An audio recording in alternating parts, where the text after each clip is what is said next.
11 months of conflict, over 50,000 displaced people, and an anti-poll sentiment among few. The Election Commission in violence-hit Manipur is gearing up for the challenging task of holding Lok Sabha elections in the state where the poll scene is muted.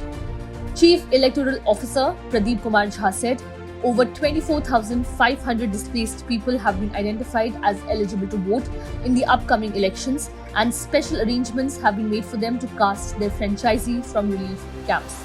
A total of 2,955 polling stations will be set up in the state for the Lok Sabha elections, out of which around 50% have been identified as sensitive, vulnerable or critical. We are also setting up 94 special polling stations to facilitate voting by internally displaced persons. Jha said, as per Election Commission of India norms, a vulnerability mapping of hamlets, villages and electoral segments vulnerable for threat and intimidation is conducted ahead of polls. Special teams have been formed to deal with these voters with empathy, and we have also started voter awareness activities.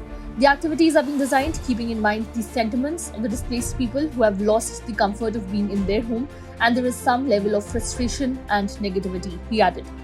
At least 219 people have been killed in the ethnic strife in the state that started on May 3 last year after Tribal Solidarity March was organized in the hill districts to protest against the Meitei community's demand for scheduled tribe status. A majority of over 50,000 internally displaced people are currently staying at relief centers across 5 valley districts and 3 hill districts. Scheduled in 2 phases on April 19 and 26, the Lok Sabha elections in Manipur have garnered attention for the displaced population's voting arrangements.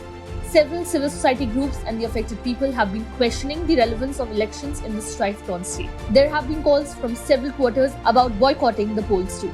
Sharing the statistics, Jha said there are over 20 lakh voters in the state and women voters outnumber the men voters. Asked about the security arrangements for the polls, Jha said over 200 companies of paramilitary forces have been allocated to the state.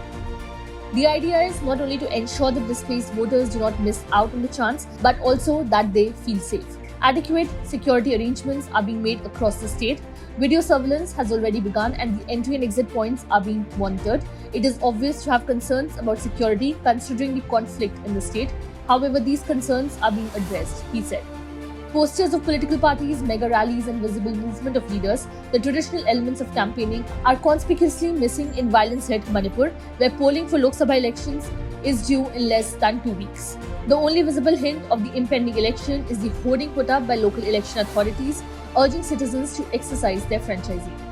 The ongoing ethnic conflict in Manipur has resulted in the death of at least 219 individuals since it erupted on May 3 last year, following a tribal solidarity march held in the hill districts to oppose the Meitei community's push for scheduled tribe status. The Lok Sabha elections in Manipur is scheduled in 2 phases on April 19 and 26. Various civil society groups and affected individuals have raised questions about the significance of holding elections in a state ravaged by conflicts. There have also been calls from multiple quarters to boycott the polls.